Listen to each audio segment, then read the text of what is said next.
Dito po kasi sa lugar namin, marami pong adik, tapos marami pong magnanakaw. Kaliwat kanan pong may nag-aabutan. Ganyan po ang mga nakapaligid dito sa amin. Puro pagnanakaw po, nanakaw na hindi kanila. Ultimo, ano po namin, kaingin po. Nagpapakahirap po tatay namin magtanim. Oo. Ninanakaw po nila. 3 taon pa lang po ako, namatay na po yung nanay ko. Mahirap ba walang ina? Sa bagay, kumbaga hindi mo naranasan kung 3 years old ka pa lang siya. Ay, ka pa lang, nawala na siya. Nagkasakit ba mama mo? Ano po, namatay po. Sa panganganak po. Nabuhay yung kapatid mo, siya naman ang namatay din. Parehas. Kaya ikaw ang bunso. Kinuha po ako ng tita ko. Bakasyon din po nun. Yung asawa po ng tita ko. Oo. Sa 4 na buwan po. Yung 2 beses niya po akong gustong rapin. Yung asawa po ng tita ko. Ay, patay tayo dyan. Hindi ko po kinaya. Magpapakamatay po ako ng time na yun eh.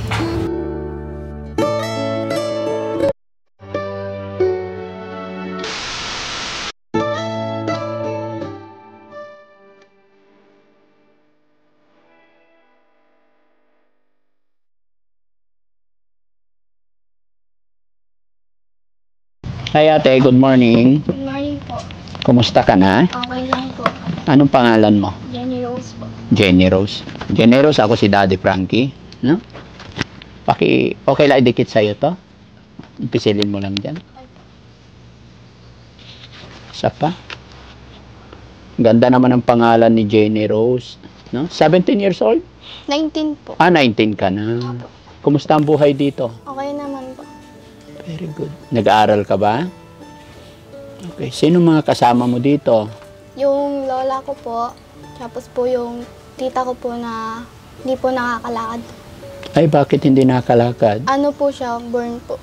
Inborn? Opo, inborn. Asan ang mama at papa mo? Yung nanay ko po patay na. Yung tatay ko po, nagtatrabaho po. Saan? Sa Pasig po. Okay. Ilan kayong magkakapatid? 3 po kami, magkakapatid. Pang ilan ka? Bunso po. Bunso ikaw. Okay. Anong gagawin mo dyan? Nagkakait po ako eh, panggata po. Ayun po, lulutuin po. Ulam po namin ng tita ko. Pang-ulam po. Laing gagataan nyo? Opo. Ikaw na mismo maggagata? Opo, ako po. Oh, galing. Yun ba yun? Yung naririnig ko? Yun yung, Opo. yung tita mo? Opo. Ano alagain siya? Opo, alagayin po yun. Ako po nag-aalaga. Ang galing mo naman. Gaano mo na siya katagal inaalagaan? Tagal na rin po. Simula po nung dito po kami tumira. Bali, ilang taon na kayo nakatira dito? Ano na po eh. 19 na po ako dito. 19 years old na po ako eh. Tagal na po kami sumalat sa pool po. Dito na po ako. Sumalat sa pool. Dito ka nakatira. So, sabi mo 19 ka na. Nag-aaral ka naman. Opo, nag-aaral po. Anong year ka na? Senior high po. Senior high pa lang? Opo, graduating po ng 12. Mag-graduating ka sa 12. Diba K-12? Opo.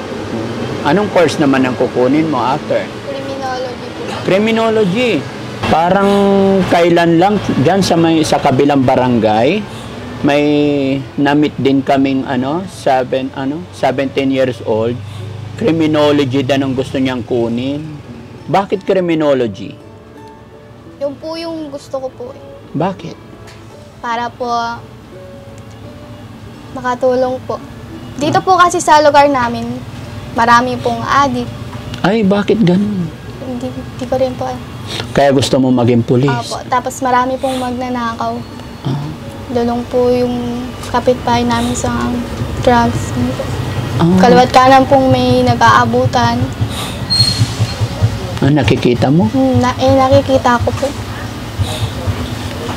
Pag nakikita ko po bakit po nila ginagawa yun? Ano po napapala nila? Oo, tama ka. Kaya gusto mo maging pulis?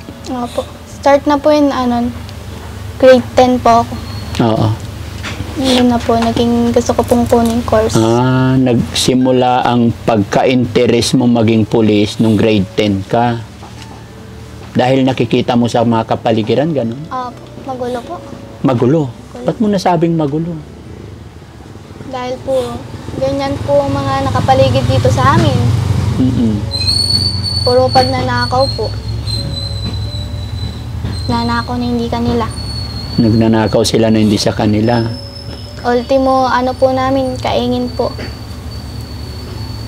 Nagpapakahirap po tatay namin magtanim. Oo. Ninanakaw po nila. Ano ba yun? No? Kaya sa tingin mo ba pag naging pulis ka na, poproteksyonan mo na tong lugar ninyo? Parang Opo. gano'n. Kasi po, once na maabot ko po yung pangarap kong maging polis po, dito po ako magpapadestino po. Dito ka magpapadestino. Ang galing mo naman. So may mga idea ka na. Okay. Kasi po yung pisan ko po, yun na po yung course din na kinuha niya. Yung pinsan mo, pulis din. Polis na po ngayon. Pulis na siya ngayon. So good. Mayroon kang makukuha ng idea. Opo.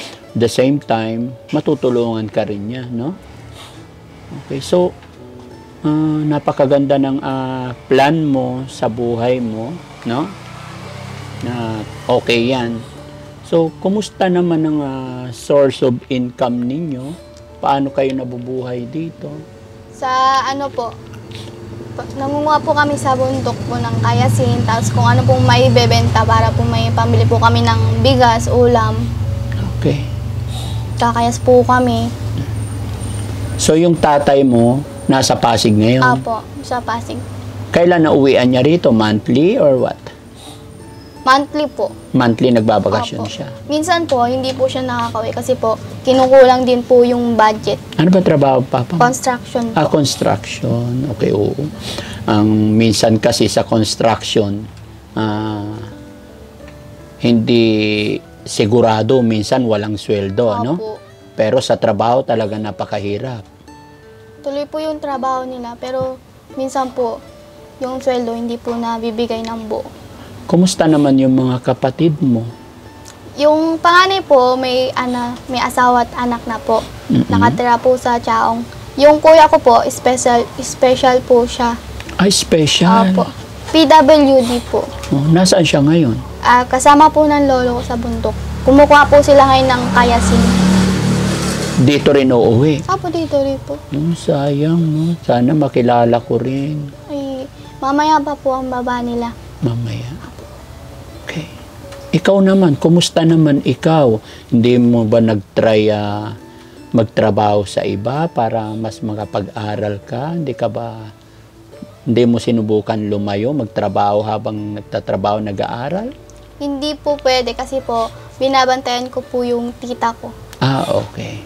Kaya po, kahit tapos graduate na po ako, dito na lang po ako sa bahay. Inaalagaan ko po yung tita ko. PWD rin po siya. Bakit ganun, no? May tita kang PWD, tapos may kapatid kang PWD rin. PWD rin. Pero buti yung kapatid mong PWD, nakakapaglakad na isasama. Opo. So, nakakatulong pa rin kahit papano. Minsan po, nangangalakal po yun para po may pambili po kami ng bigas, Oh, kape, yun po. Wow! Kahit PWD siya, Opo. marunong siyang tumulong sa pamilya.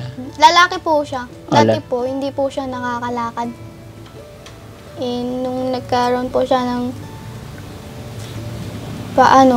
paraan para po makapaglakad, tinulungan po yun para po makapaglakad siya. So ngayon nakapaglakad na siya. Pero po yung lakad po niya, hindi po normal. Oo. Parang yung para pong kinokuryente po yung katawan niya. Pero napacheck up din siya before. Hindi po. Hindi po.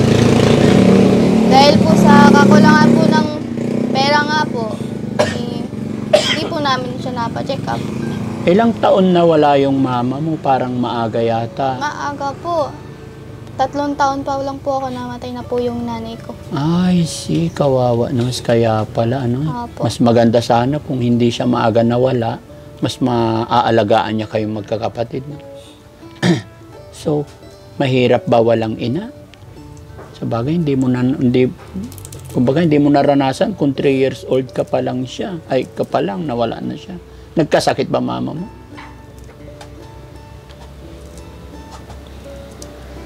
Namatay po. Sa panganganak po.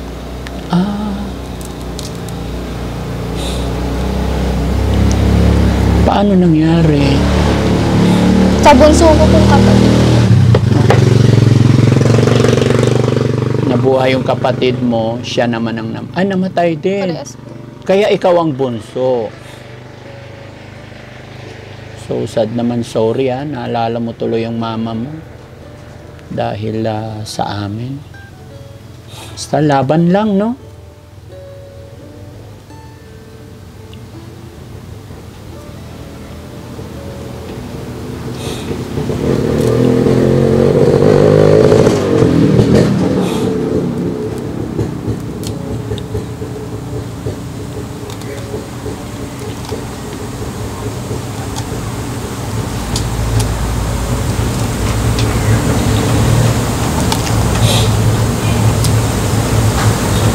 Okay ka lang, te? Pero, Kaya mo yan? No? Basta huwag kang mawala ng pag-asa. Kung ano man yung mga nangyari sa buhay mo, laban lang. Ipag-pray mo ang iyong mama at saka iyong kapatid. Tuloy mo yung pangarap mo. Hanggang sa matapos ka, maging ganap na isang pulis. No? Para matupad mo yung pangarap mo na maproteksyonan at maipatupad yung tama. Bilibaw sa'yo, napakabata mo pa. Kumbaga, ang lawak na ng mga nasa isip mo. No? Basta huwag ka lang mawawala ng pag-asa. Hindi mo nasubukan nagtrabaho sa ibang tao? nagtrabaho na po ako Okay, saan? sa Antipolo po. 15 years old na po ako nung nagtrabaho po ako. 15 years old ka nung nagtrabaho ka. So, ano nangyari? Hindi ka ba sinwerte doon? Umuwi din po kasi po, nagtrabaho po ako para po pang bili ko pong gamit. Oo, and then? Grade 7 po ako nun eh. Grade 7 ka noon. Opo. Nagtrabaho po ako para po may pambiling gamit kasi po hirap din po nun.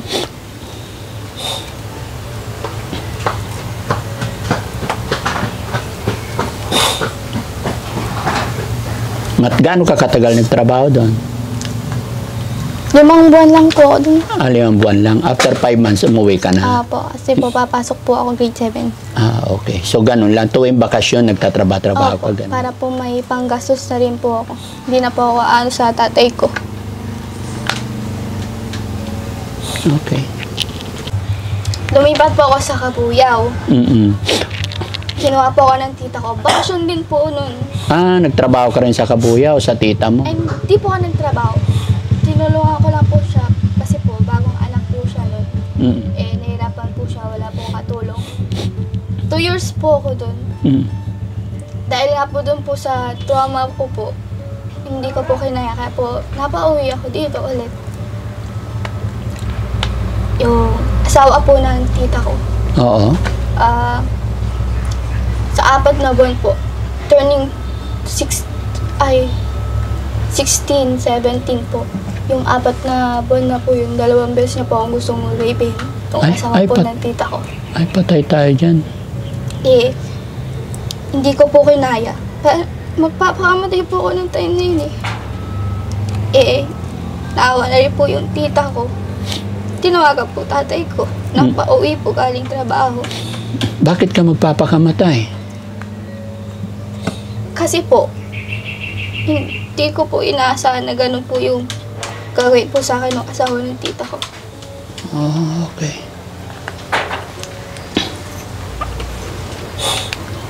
Kaya umuwi ka na lang. At least walang masamang nangyari sa'yo. Wala po. Very good. Mga ganyang bagay, hindi naman natin ginusto. Pero hindi maiwasan na may mga ganon, mga pagsubok. Opo. Mag-pray at magpasalamat ka pa rin kay God kasi walang masamang nangyari sa'yo. Wala po. Thank you naman po ako. Wala po nangyari. Trauma lang po.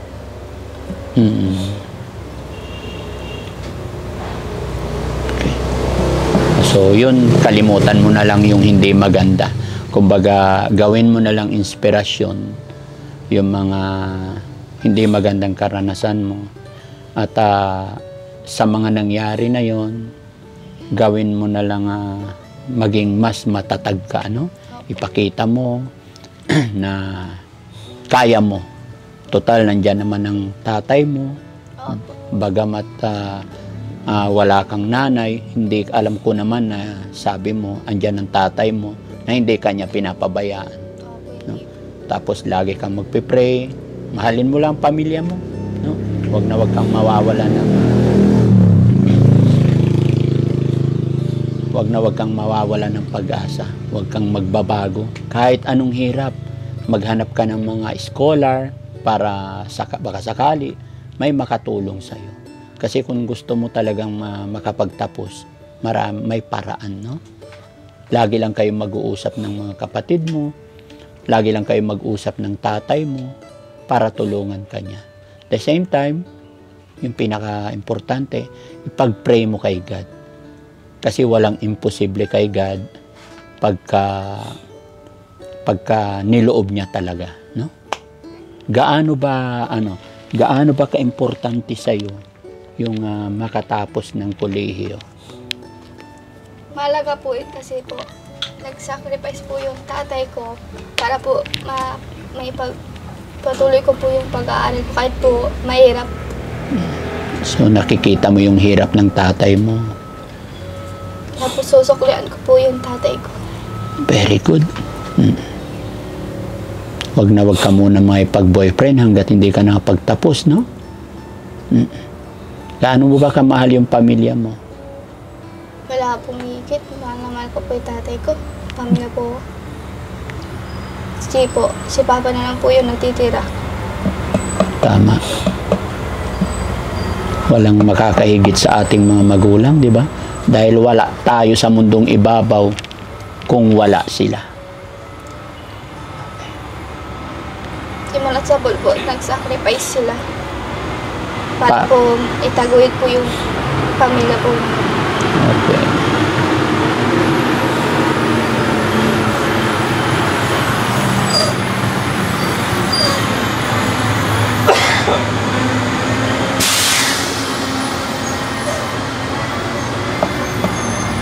Sa pananalita mo, anak, nararamdaman ko yung hirap, pagod na dinaranas mo. No? Pero hanggat nandyan ang pamilya mo,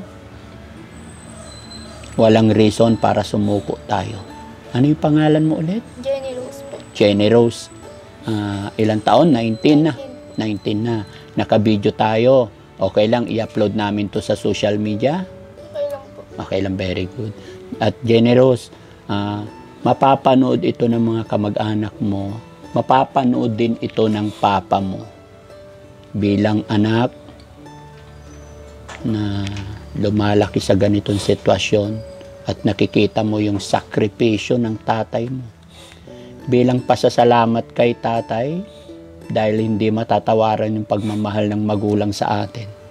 Kahit gaano kainit yan, kahit gaano kabigat. Bubuhatin nila yan para sa anak, mga pagtapos lang or maibigay lang yung pangailangan natin. So, ano ang mensahe mo kay tatay bilang pasasalamat sa lahat ng sakripisyo niya sa atin?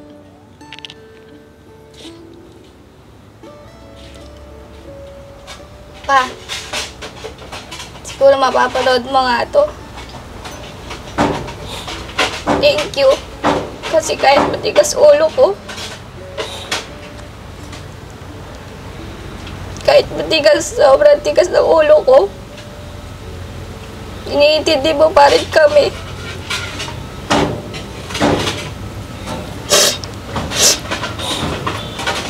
Salamat kasi kahit sobrang pagod na pagod ka na sa trabaho mo, kami pa rin yung inaalala mo. Madami akong gustong sabihin sa'yo pero nahiya ako. Di man ako makapag-sorry sa'yo ng personal. Pero nagpapasalamat ako kasi ikaw yung naging tatay ko.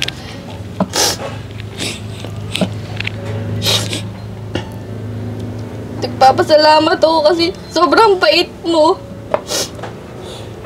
Kahit Kahit sobrang tigas talaga ng ulo ko. Sorry kasi lagi ako sumusuway sa'yo.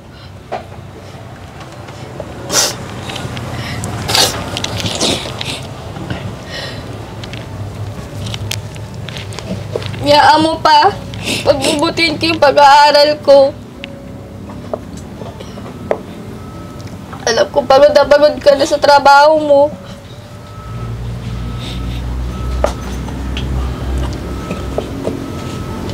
Thank you. Okay.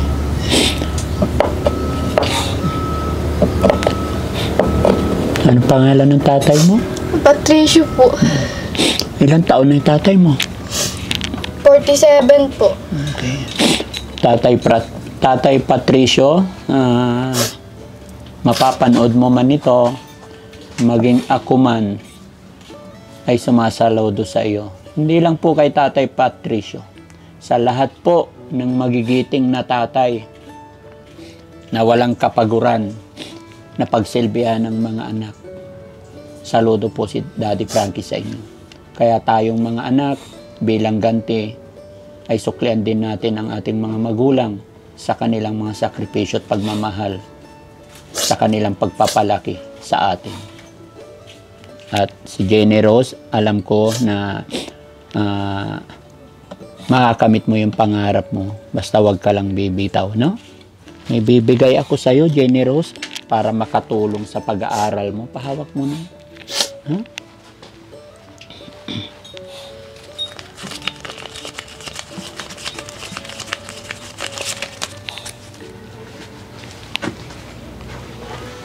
Jenny Rose, akin na yung kamay mo. Bigyan kita ng ano, kasi sabi mo, pumapasok ka, nag-aaral ka. Pandagdag man lang, no? At ipag-pray natin, sana makabalik ang Team Daddy Frankie dito para mas makatulong pa.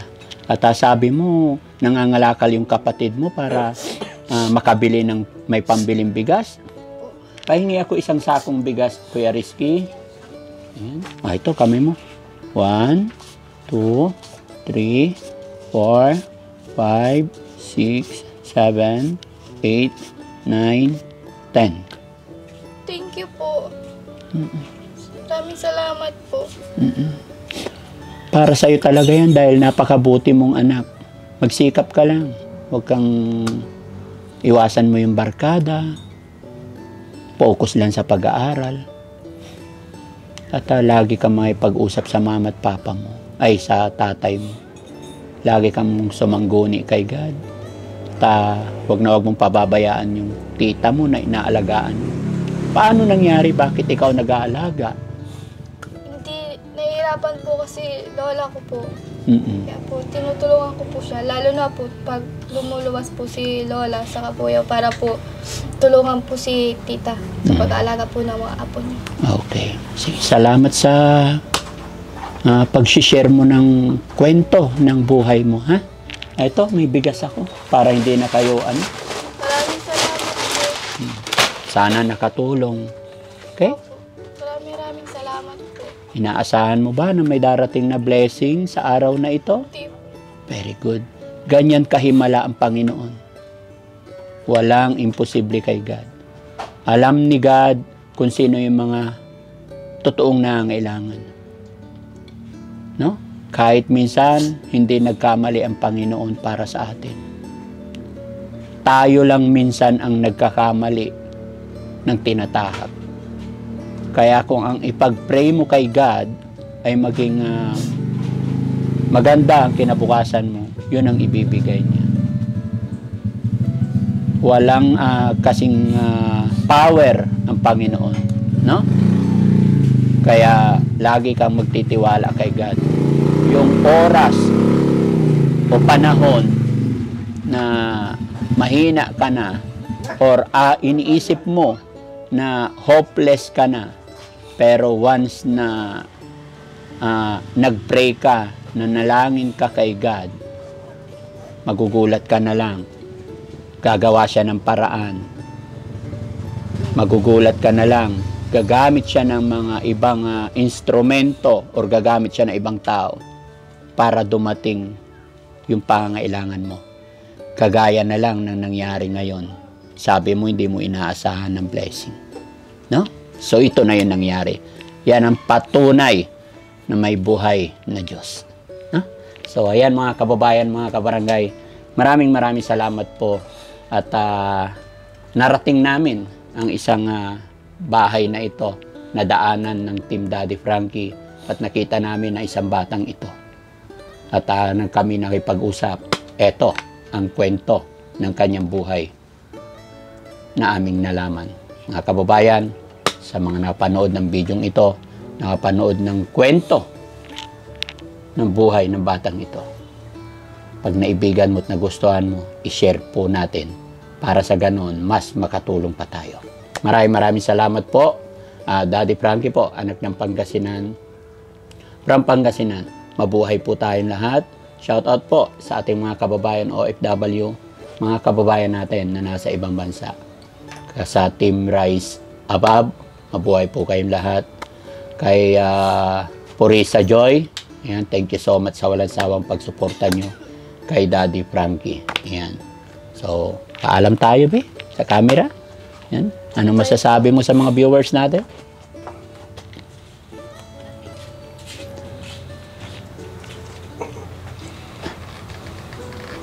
Sasabi ko lang po, thank you po kasi po dumating po sila, Daddy Frankie, para po tulungan po kami. Hindi ko po inaasahan na mabibigyan po kami ng tulong po galing po sa kanya. Nagpapasalamat po ako. Sa lolo't lola mo nga pala na nag-aalaga rin sa iyo dito, anong masasabi mo sa kanila? Para po sa lola at lolo ko, nagpapasalamat po ako kasi kahit nahirapan din po sila, binibigyan pa rin po kami ng pagkain. Kahit po matanda na po sila, inaasikaso pa rin po kami.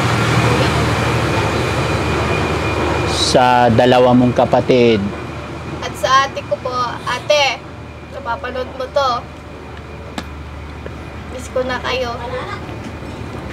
At sa kuya ko, thank you kahit lagi tayo inaaway. ganun lang talaga magkakapatid, no? Okay, salamat. God bless. Salamat Okay, po. thank you. Maraming salamat mga kababayan. Thank you po. Thank you po. Okay.